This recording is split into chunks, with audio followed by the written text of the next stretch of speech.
日要同大家討論個好殘忍嘅問題：男仔冇170係咪直接出局175咯，最少。我自己中意180以上，唔得矮一定唔得。有人話身高係自信嘅來源，高啲會俾人安全感。170係咪自信嘅門檻？宋江咁嘅樣，但係同你並排咁高。睇下佢會唔會着增高鞋墊出街咯。但都有人覺得身高唔代表一切。勉強得168.5，卻有一堆獨有天。要揀理想嘅伴侶，仲有其他條件。唔係幾中意啲比較內向嘅，要控制到自己情緒咯，唔中意啲好負面個情緒好負面嘅人。今日我哋就喺香港實測，我哋會問下中學生、大學生同埋出咗嚟做嘢嘅女仔，大家嘅擇偶條件有冇唔同呢？係咪冇170就要出局？究竟乜嘢先至可以吸引到一個女仔？大家又會喺幾多歲退出外貌協會呢？今集我哋就女生擇偶條件睇先。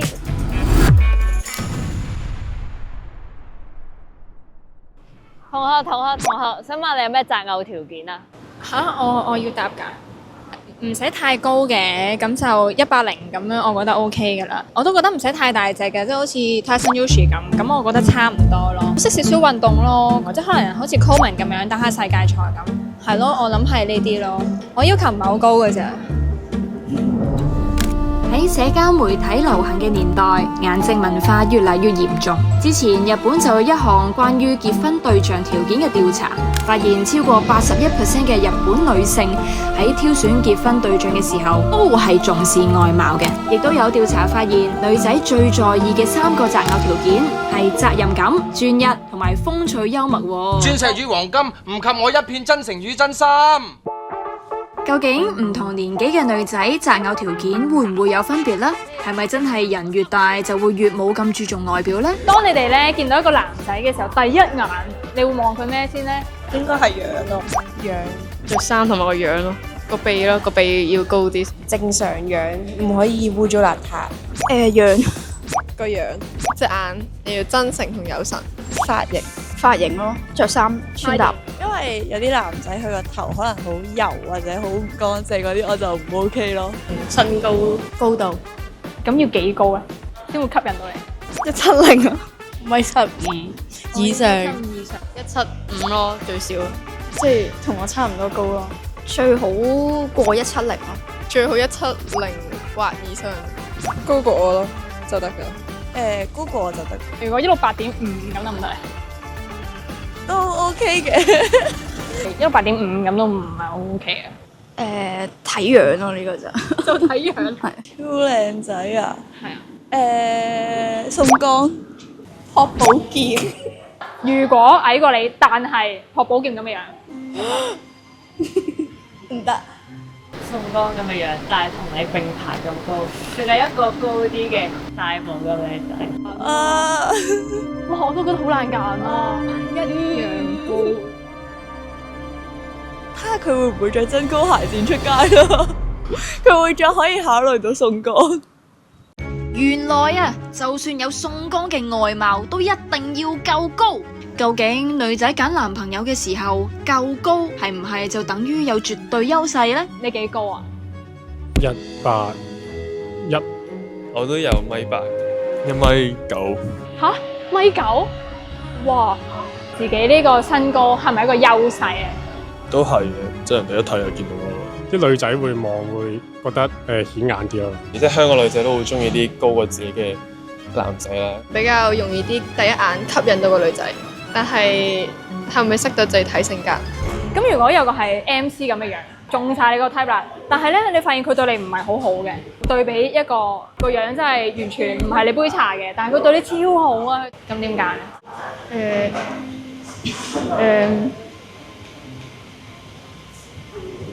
揀唔到。靚仔唔係特別重要，但係要啱 feel 噶嘛。對我好好嘅男仔啦，因為咁佢對我唔好，咁冇得拍拖喎。對我好嗰個。但係頭先你又唔係話，因為呢樣嘢重要啲啊嘛，喺你相處嘅時候。但係你得個樣冇用噶嘛。我要靚仔嘅，靚仔可以當飯食嘅。我望住佢個樣，我 OK 噶啦。減8分。唔係咁都係玩下啫，又唔會過世，即係如果同到個好靚仔一齊，係咪可以可以吹成世嘅都。唔係 drop？我要學習下你呢個態度。咁仲有冇啲咩條件你哋會納入呢個擇偶條件入邊？可能共同興趣愛好咯。唔係幾中意啲比較內向嘅，中意外向少少嘅。唔好講大話咯，好緊要，即係唔好成日胡亂發脾氣咯，接受唔到真係。佢可能講嘢會好知書識禮啊，涉獵到好多範疇嘅嘢，你就會覺得呢個人幾有趣咯。有冇啲同學而家已經拍緊拖㗎？有好多。有同學拍拖，你哋想唔想拍拖啊？唔想，點解？因為我要讀書咯。唔好信唔好信。你哋心目中最好嘅愛情係點嘅咧？坦誠相對。互相中意咪得咯，其實係咯，啱 feel 得咯。兩個係可以好融合咁樣相處啦。你同佢之間咧就會有好多話題，即係日日喺埋一齊就會好開心咁樣。可以無條件信任嘅一個人。一個好溫暖嘅存在，同埋係互相信任同尊重。喺大家有需要嘅時候陪伴到大家。我自己覺得愛情係兩個人雙向嘅關懷同埋陪伴咯。即係揾到愛情就即係我覺得係揾到一個人去肯陪你，唔係淨係度過啲好開心嘅時候，但係連艱難嘅時候都會願意陪你去面對，陪你一齊去捱過。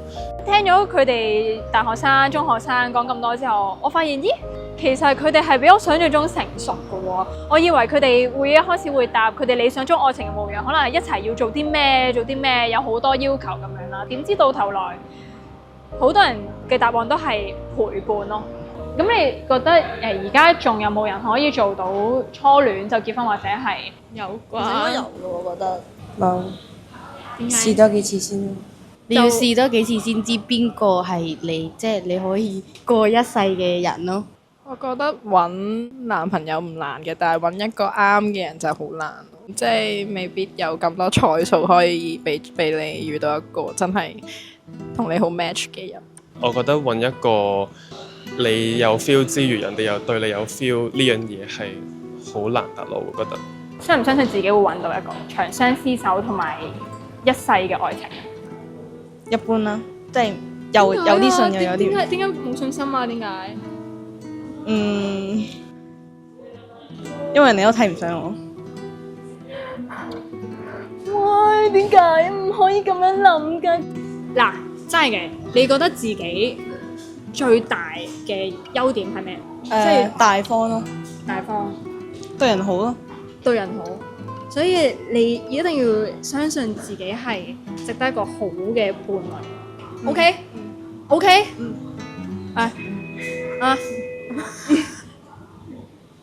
其實我覺得就係呢個世界外貌協會，就已經覺得自己可能唔 deserve 一個好嘅人，但係唔係咁嘅。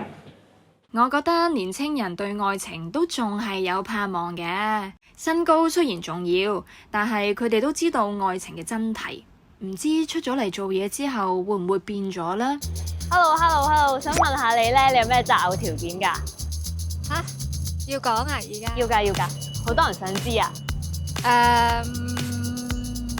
我要高過我啦，最好高過我半個頭或者以上啦，專一啦，上進、善良、有責任心，又唔好咁黐身喎。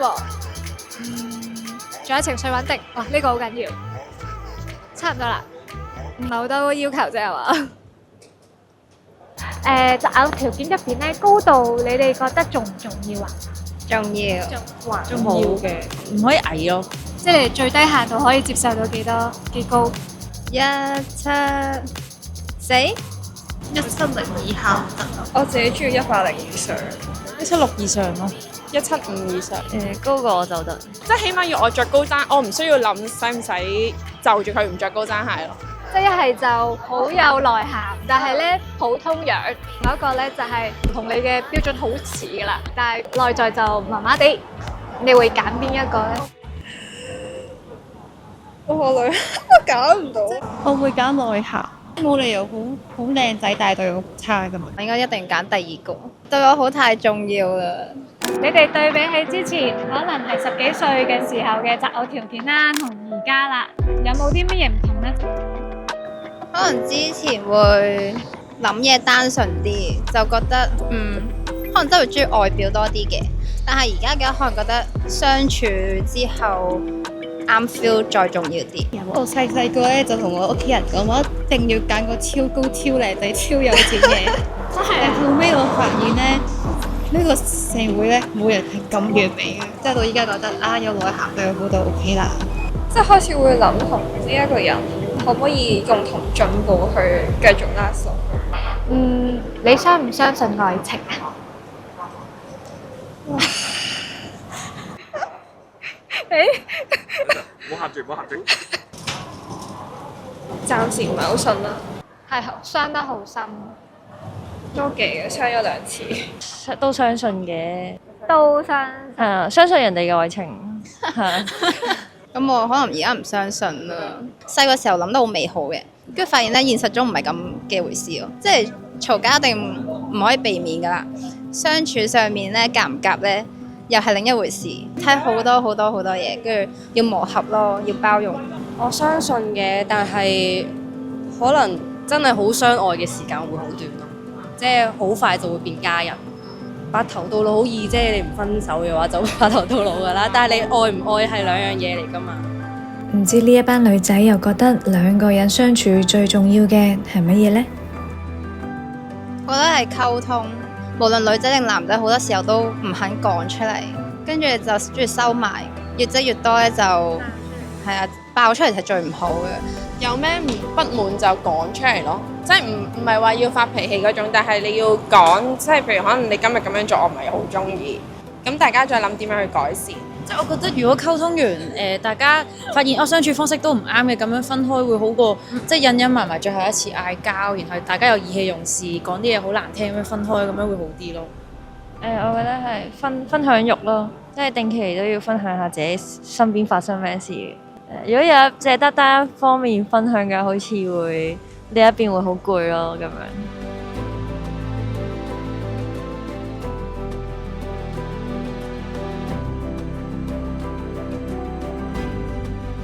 經過今日嘅街訪咧，我就發現，無論係你嘅外在條件，例如係你嘅身高啦、外貌啦，或者係你嘅才華有冇才華啊，都好啦。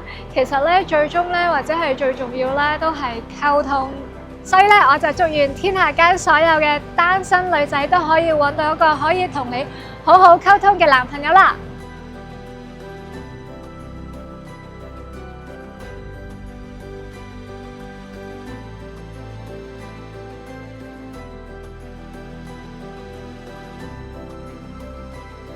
但係點解？點解你對於拍拖冇咩向往嘅？因為我一個人就可以啦。我如果一個人，我淨係可以照顧自己，但係我如果拍拖嘅話，我仲要照顧佢嘅感受嗰啲。佢做錯嘢，我可能仲要包容佢嗰啲。但我一個人嘅話，我可以好自在咁樣咯。咁我祝你繼續自由自在啦嚇！太好啦，耶！